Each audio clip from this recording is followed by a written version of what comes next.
The other day I was grabbing a coffee when I noticed a young guy, let's call him Leo, staring intensely at his phone. He wasn't scrolling through memes or anything like that. He was studying the spreadsheet he'd built.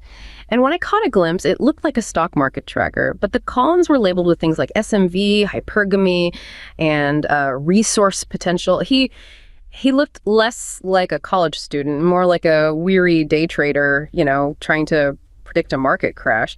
He started explaining his system to me with this clinical, almost haunting certainty. He told me he'd finally cracked the code of human attraction, reducing his entire social life to a series of cold, transactional equations. He spoke about high-value males and genetic quality with the same detached tone you'd use to describe, a logistics supply chain. He was convinced he'd found the red pill, a secret map to a world he felt had cheated him. To Leo, these fragmented concepts weren't just theories. They were a form of defensive armor against a dating landscape that felt impossibly rigged.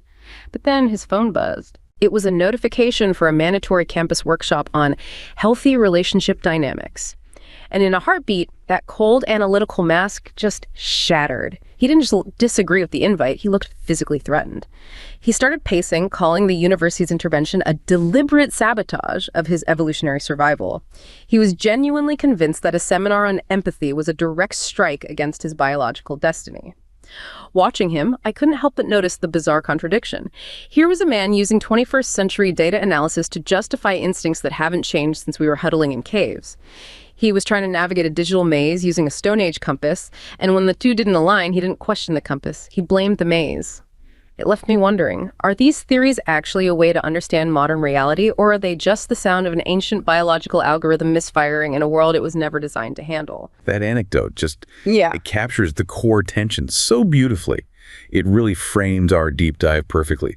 That reaction Leo had, that feeling of being, biologically threatened by a request for empathy or cooperation, that's precisely what happens when these powerful, deep-seated psychological adaptations collide with a radically new environment. We're really just observing the consequences of that ancient algorithm misfiring. So that's our mission for this deep dive then. To analyze this clash, we've got a whole stack of research here that explores how these contemporary social dynamics, especially online, interact with our evolutionary psychology. Things like status, mating, and how these insular worldviews get formed. We want to understand the engine behind it all. Precisely.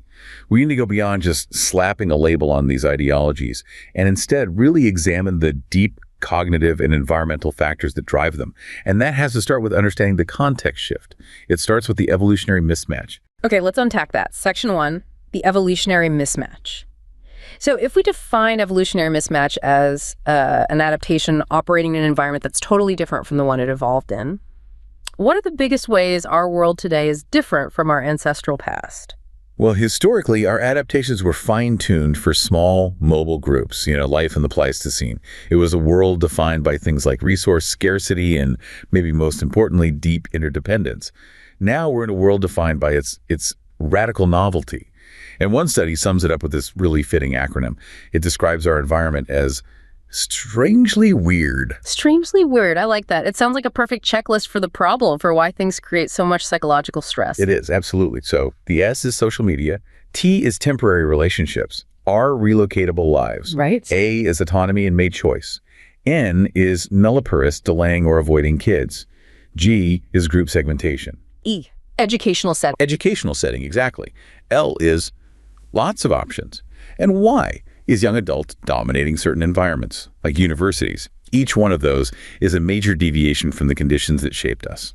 Let's maybe focus on a couple of those that seem to create the most acute stress. Social media and lots of options.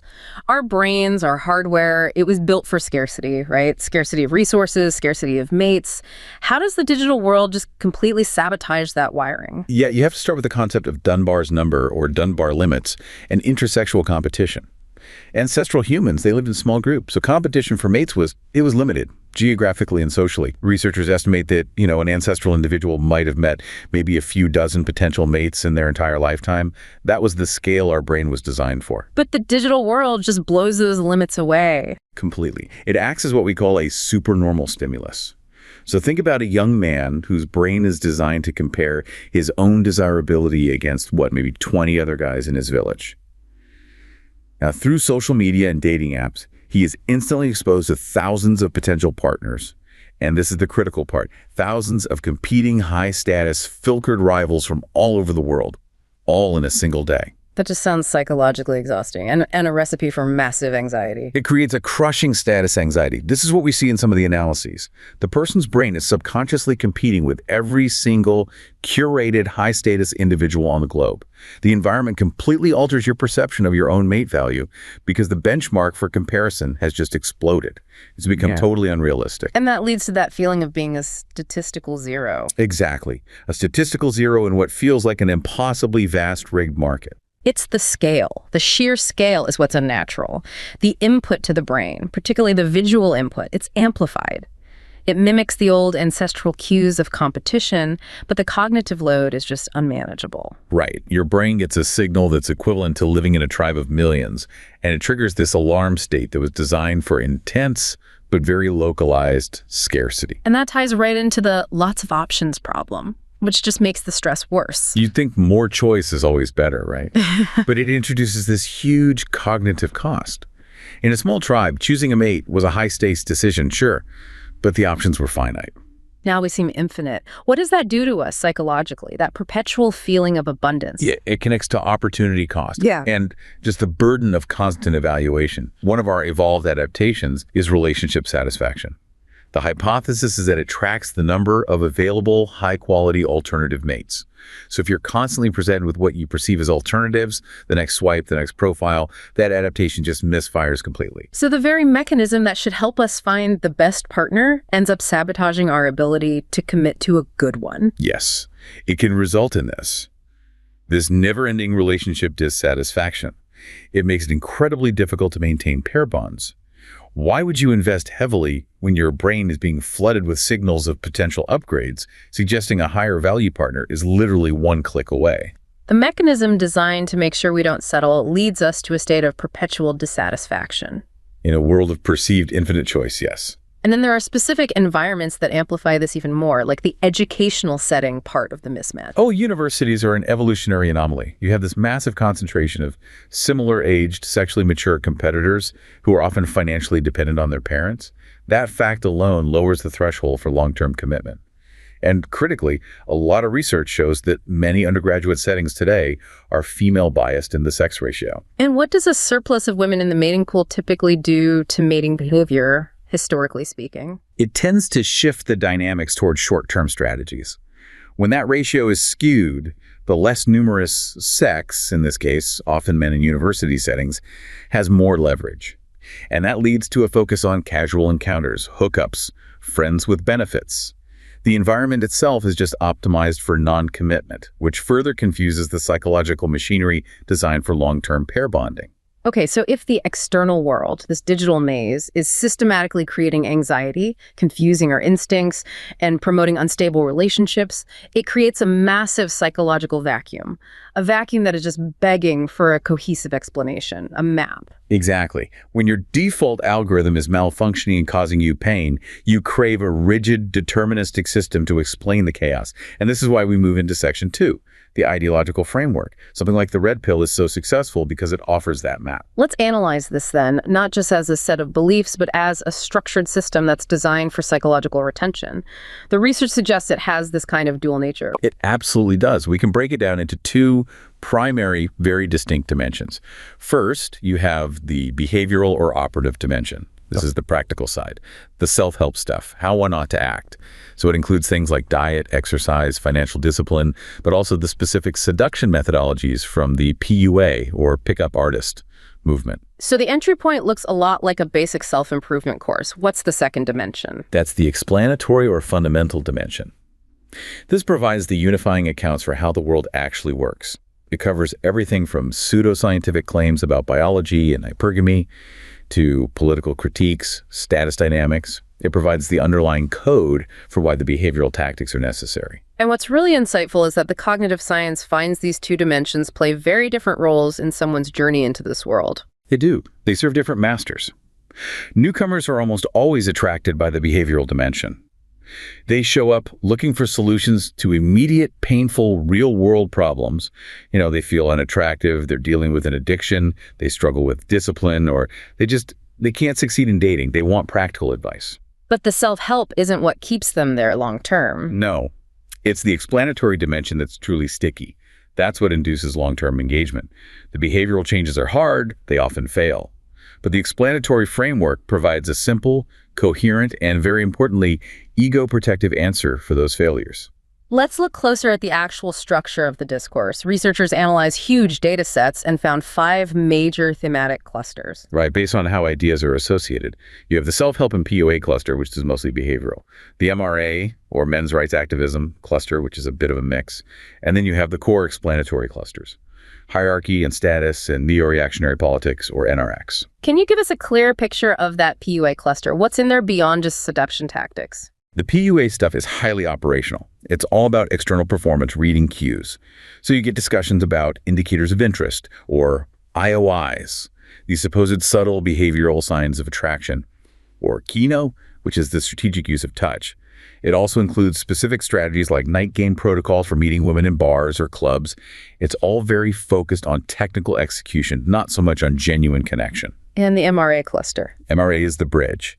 It has practical instruction-like guidance on finances, how to navigate divorce courts, but that's mixed with these explanatory elements, like systematic claims of anti-male prejudice in society, often framed through the lens of feminism. But the real power for retention, the stickiness, is in those 2 purely explanatory clusters. That's where the numbers really tell the story. Yeah. The hierarchy and status cluster accounts for a massive 47% of all posts in some of these analyses. It's all about deterministic views of social ranking, alpha-beta dynamics, and this framework called sexual market value, or SMV. The neo-reactionary politics, or NRX, cluster is smaller, around 19%, but it's also critical for keeping people engaged long-term. And just so we're clear on what we're talking about, what exactly does that NRX cluster entail, speaking only to the content of the ideology itself? So NRX is basically an anti-modernity critique. Based on the data, it's centered on the belief that traditional hierarchical structures, which are argued to be either naturally evolved or somehow ordained, have been dangerously subverted by things like democracy and modern liberal thought, including feminism. It advocates for deterministic, rigid, top-down social orders and views human nature and gender through this purely biological, competitive lens. It provides a political structure to hang all that status anxiety on. So people come for the promise of a better dating life, but they stay because the ideology gives them this comprehensive worldview that explains their pain as part of a rigged system. That's the psychological trade. Engaging with the self-help stuff typically gets you a median residence time of about, say, 7.9 months. That's about how long it takes for the difficulty of self-improvement or the failure of the tactics to really set in. And what happens when they buy into the explanatory map? If a user adopts that explanatory status pattern, the whole hierarchy framework, their median residence time nearly doubles to 18.5 months.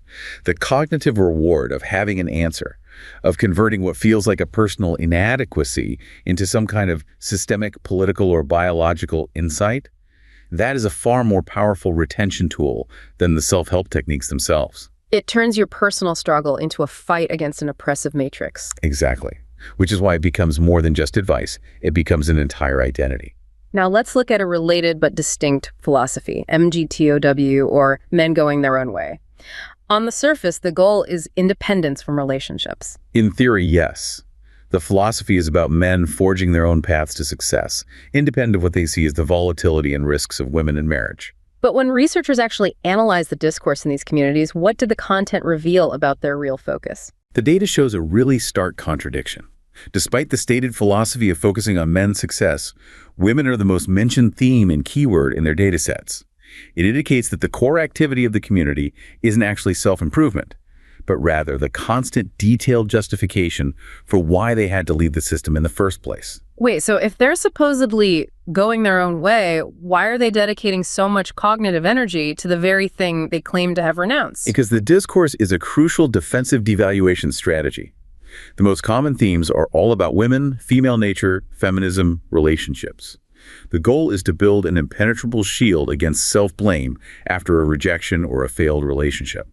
By meticulously detailing the supposed adversity of interacting with women, they justify their choice to renounce it all. So, constantly criticizing the rejected other protects the ego and maintains in-group status. Precisely. It's essential psychological maintenance for the belief system. In this intense focus, it requires a specialized shared language, a jargon, to maintain those tribal boundaries. This is where we get the weaponized jargon, the lingua franca. Yes.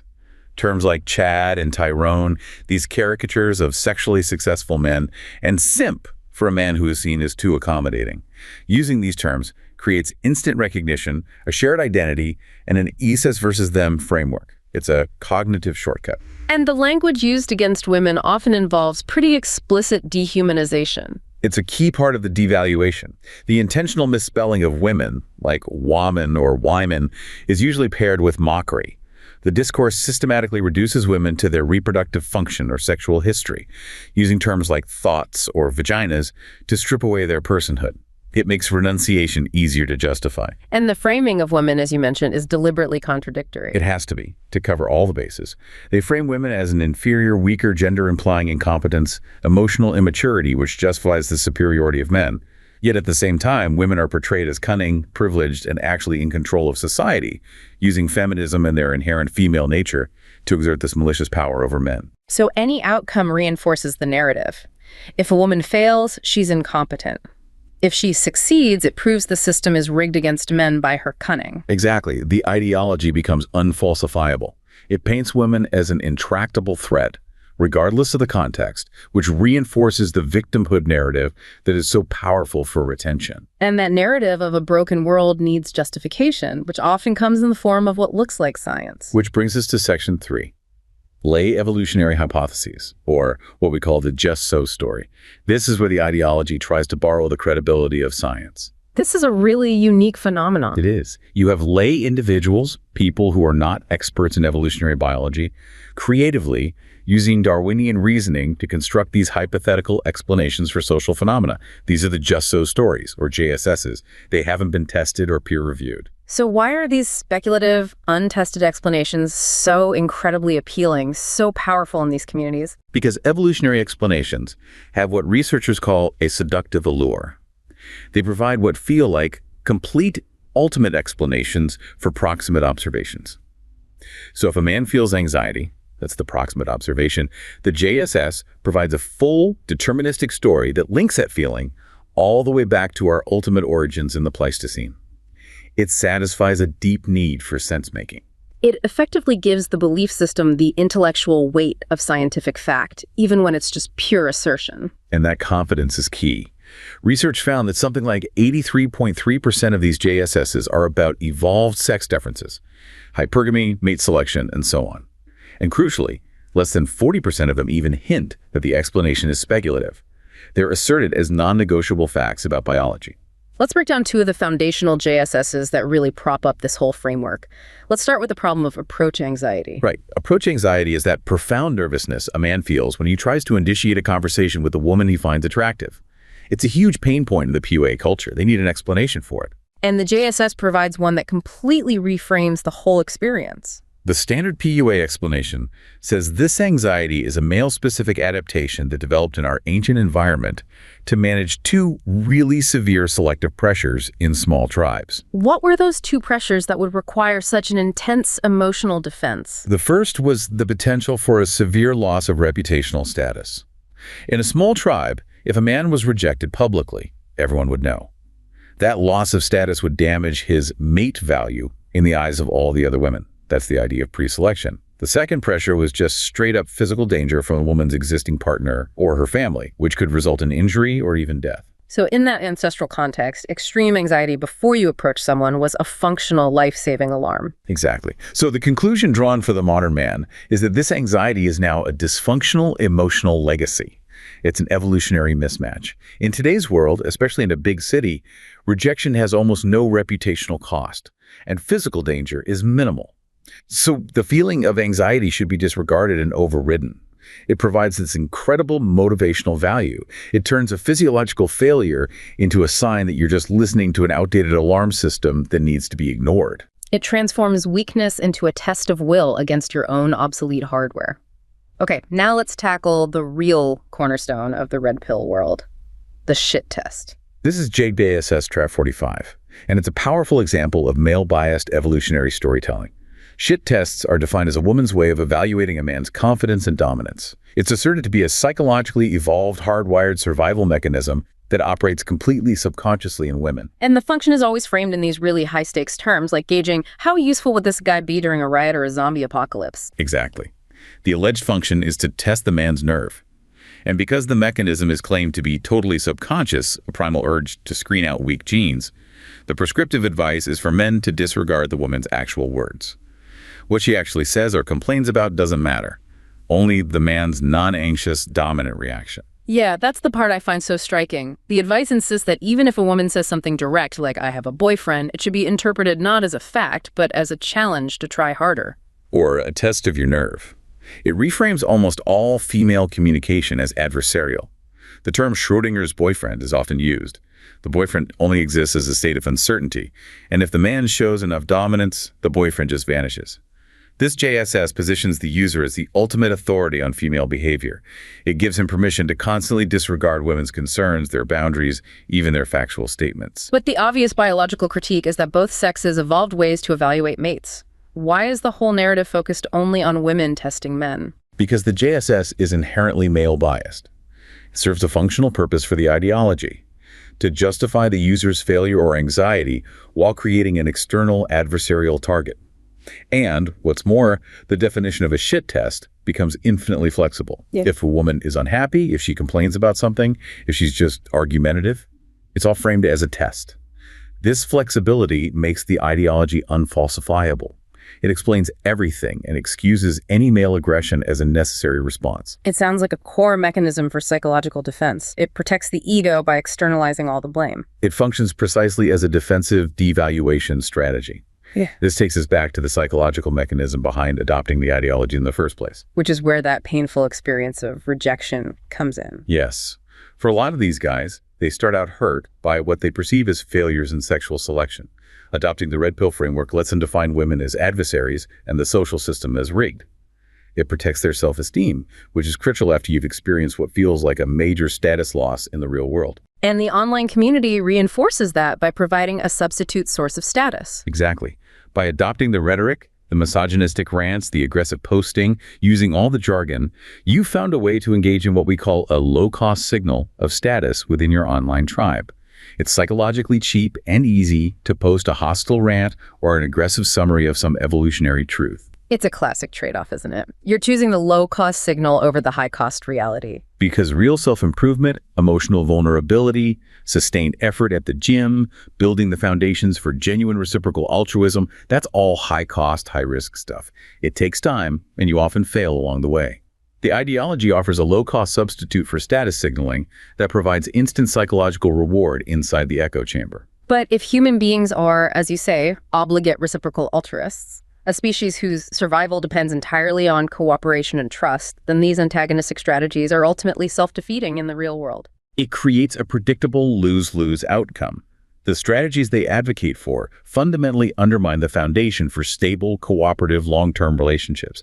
It just traps the user in the very isolation and anxiety they were trying to escape in the first place. So we've analyzed the problem.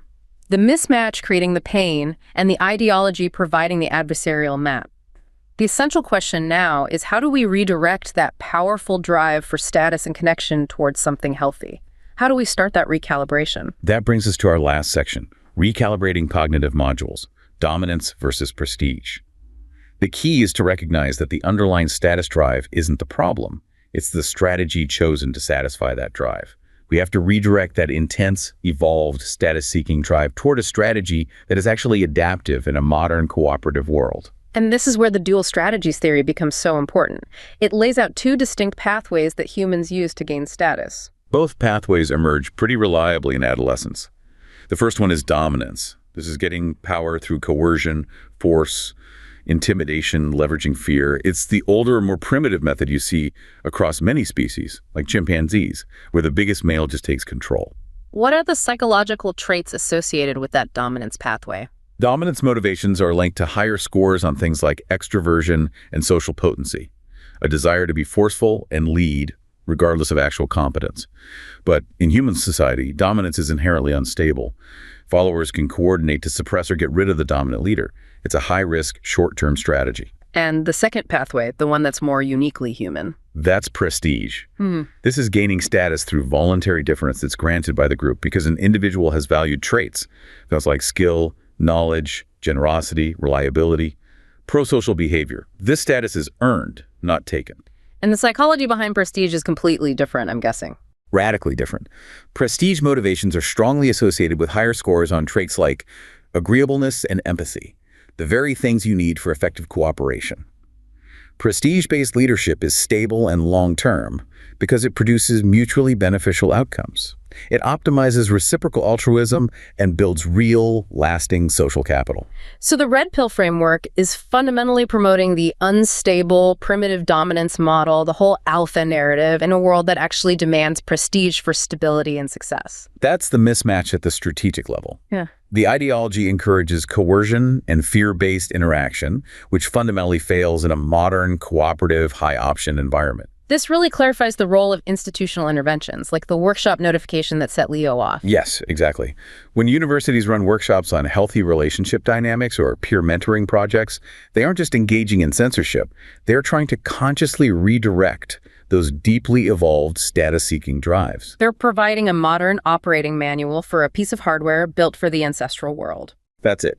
The goal is to guide young men away from that primitive dominance-based model, the one that requires adversarial tactics, and toward the modern prestige-based model that's rooted in competence and respected expertise.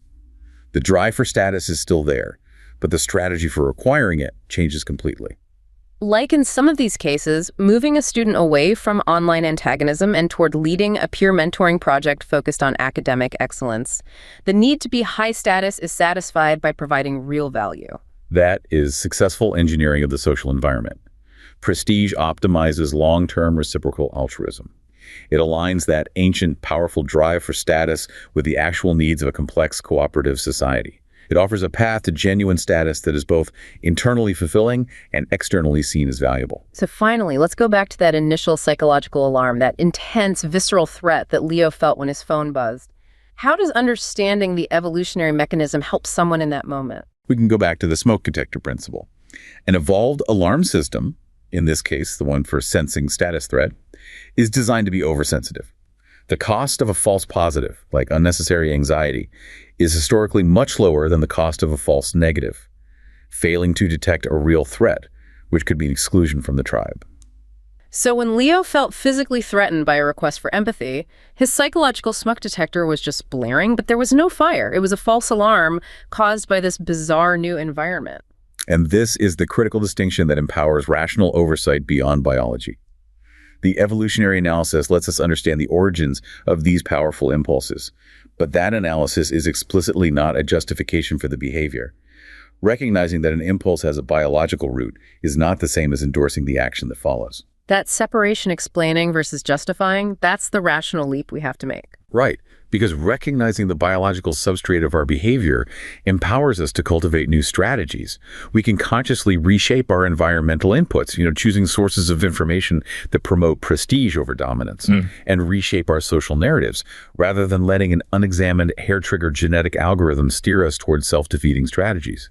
The attraction of these transactional deterministic rules, sexual market value, hypergamy, alpha-beta, it all stems from this deep, anxious need for a simple, rigid map in a social world our Stone Age brains were not built for. The ideology offers a cognitive reward simplification certainty that encourages people to stay for the long haul. Understanding that these intense, often hostile reactions are simply the sound of an ancient, oversensitive algorithm misfiring in the digital maze is the first step toward informed agency. We can choose to override the panic, disregard the false alarm, and consciously cultivate a more sophisticated, prestige-based strategy that actually fulfills the underlying human need for status and reciprocal altruism. Knowledge of our evolutionary past is essential for navigating our complex present.